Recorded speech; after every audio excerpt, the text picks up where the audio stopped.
Halo saudara, senang sekali saya Melani Musa kembali hadir menyapa Anda dengan sejumlah informasi teraktual, tajam, dan terpercaya. Selama 60 menit ke depan saya akan menemani Anda dengan sejumlah berita yang sudah disiapkan redaksi Liputan 6 SCTV daerah Jawa Timur. Di antaranya, rumah dan warung terbakar diduga akibat korsleting listrik, pemiliknya pingsan. Mantan TKW menipu ratusan pekerja migran, kerugian mencapai miliaran rupiah. Penyiram air kencing dan kotoran ke rumah tetangga divonis 1 bulan penjara.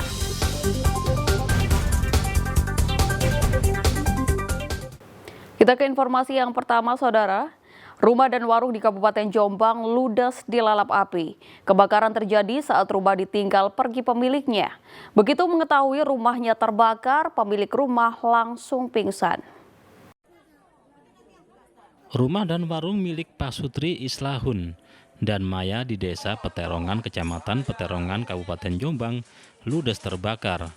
Mengetahui rumah dan warungnya terbakar, Maya jatuh pingsan dan langsung dibawa oleh tim kesehatan ke mobil ambulans. Api pertama kali diketahui warga dari atap rumah, sedangkan pintu dan jendela rumah tertutup karena penghuninya sedang pergi. Warga pun tidak bisa berbuat banyak karena api dengan cepat merambat, membakar sebagian perabot rumah dan seisi warung. Saat petugas pemadam kebakaran tiba, barulah warga mengevakuasi perabot rumah yang masih bisa diselamatkan. Itu pertama kali diduga karena di situ ada warung di depannya, tadi api keluarnya dari situ. Terus bakar apa saja? Itu tadi termasuk kompor, terus kemudian ada kasur, ada triplek. Pembatas antara kanan kiri itu ada triplek, sehingga api cepat menyebar ke yang lain, ke atas. Di ruang tengah itu ada TV, nah itu kemungkinan dari situ. Ada kios depannya ada kios kecilnya. Itu dari rumah sekalian sama ada kios kecilnya. Diperkirakan 10 lebih, ya, sekitar 10 sampai 15 juta. Petugas menerjunkan 2 unit mobil kebakaran. Namun petugas kesulitan karena banyaknya warga yang berkerumun dan lokasi rumah yang jauh dari jalan raya. Kebakaran diduga berasal dari korsleting listrik di dalam rumah. Kerugian pemilik rumah ditaksir hingga puluhan juta rupiah. Dwi Mujiarso melaporkan dari Jombang.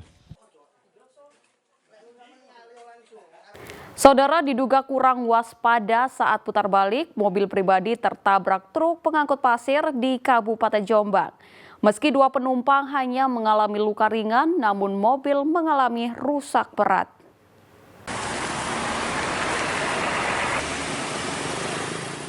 Kecelakaan terjadi antara mobil pribadi yang dikemudikan oleh Buyung Ma'arif Rohmadon asal Kabupaten Kutai Timur, Kalimantan Timur dengan truk jungkit bermuatan pasir yang dikemudikan Ismanto asal Kabupaten Kediri.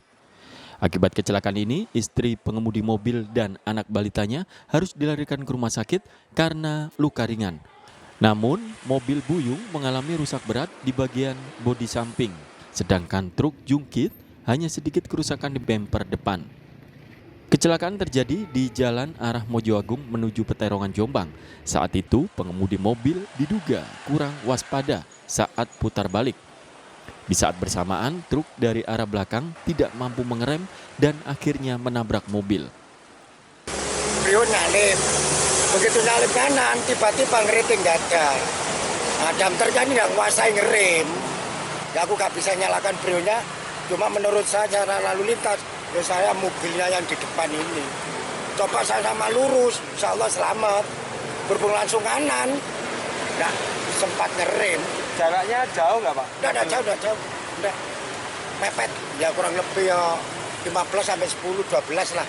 Menurut keterangan saksi bahwasanya kendaraan Brio tersebut mendahului dari kendaraan dump truck, kemudian akan berputar arah balik ke timur lagi, mengarah ke timur, sehingga karena dekatnya kendaraan dengan truk tersebut, untuk sopir truknya tidak menguasai kemudi, akhirnya menabrak bagian belakang dari kendaraan Brio tersebut sehingga mengalami kerusakan yang agak parah. Demikian. Kini pengemudi mobil dan pengemudi truk masih dimintai keterangan oleh petugas Satlantas Polres Jombang. Dwi Mujiarso melaporkan dari Jombang.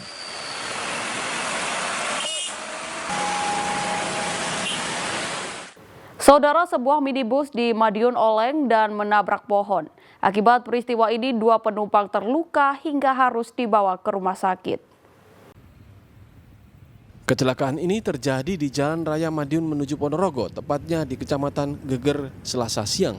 Sebuah minibus yang dikemudikan Farhan Armandinata, 19 tahun, warga Kelurahan Pilangbango, menabrak trotoar dan pohon di kiri jalan. Akibatnya 2 penumpang yaitu ibu dan adiknya terluka hingga harus dibawa ke rumah sakit. Kecelakaan ini terjadi saat minibus yang dikemudikan Farhan melaju dari Ponorogo menuju Madiun. Diduga sang sopir kurang konsentrasi, membuat mobil oleng ke kiri hingga menabrak pohon. Ngantuk. Bawa siapa aja? Ibu sama adik. Oh. Itu maunya hindari atau apa? Tiba-tiba blank gitu langsung nabrak. Dari mana mau kemana, Mas? Dari Ponorogo mau pulang Madiun. Acara apa, Mas? Tahlilannya bahasa ya, Pak? Kurang berkonsentrasi saat berkendara. Mungkinan ya bisa mengantuk atau yang lain-lain, intinya kurang konsentrasi sehingga mengakibatkan laka. Guna mengetahui secara pasti penyebab kecelakaan, sopir minibus diperiksa di unit Laka Lantas Polres Madiun. Dirkus Yono melaporkan dari Madiun. Saudara, Gunung Semeru kembali mengalami guguran lava pijar hingga 1.500 meter ke arah Besukobokan. Petugas Badan Penanggulangan Bencana Daerah atau BPBD Lumajang mengimbau masyarakat sekitar agar meningkatkan kewaspadaan. Gunung api tertinggi di Pulau Jawa ini Selasa siang mengalami beberapa kali guguran lava pijar yang meluncur hingga jarak 1.500 meter yang teramati dari rekaman CCTV warga yang terpasang di Desa Oro-Oro Ombo, Kecamatan Pronojiwo, Lumajang. Data hasil pengamatan petugas pos pantau 12 jam terakhir gunung api tertinggi di Pulau Jawa itu mengalami 60 kali guguran dan 7 kali letusan. Meski masih dalam batas aman, petugas dari Badan Penanggulangan Bencana Daerah atau BPBD Lumajang mengimbau agar warga meningkatkan kewaspadaan karena aktivitas vulkanik Gunung Semeru masih tergolong fluktuatif. Status Gunung Semeru masih siaga level 3. Guguran juga hembusan itu kan bervariatif sepanjang Gunung Semeru masih beraktivitas di taraf yang wajar. Taraf wajar itu maksudnya jarak luncurnya juga masih di sepanjang di puncak sampai dengan lembah, tidak sampai jangkauan yang lebih 5 atau 10 km itu kan masih dalam taraf wajar. Petugas Pusat Vulkanologi dan Mitigasi Bencana Geologi atau PVMBG mengatakan jarak aman aktivitas warga saat ini 5 km dari puncak dan sepanjang 13 km di sepanjang aliran Besukobokan. Nur Salim melaporkan dari Lumajang. Mantan TKW menipu ratusan pekerja migran, kerugian mencapai miliaran rupiah.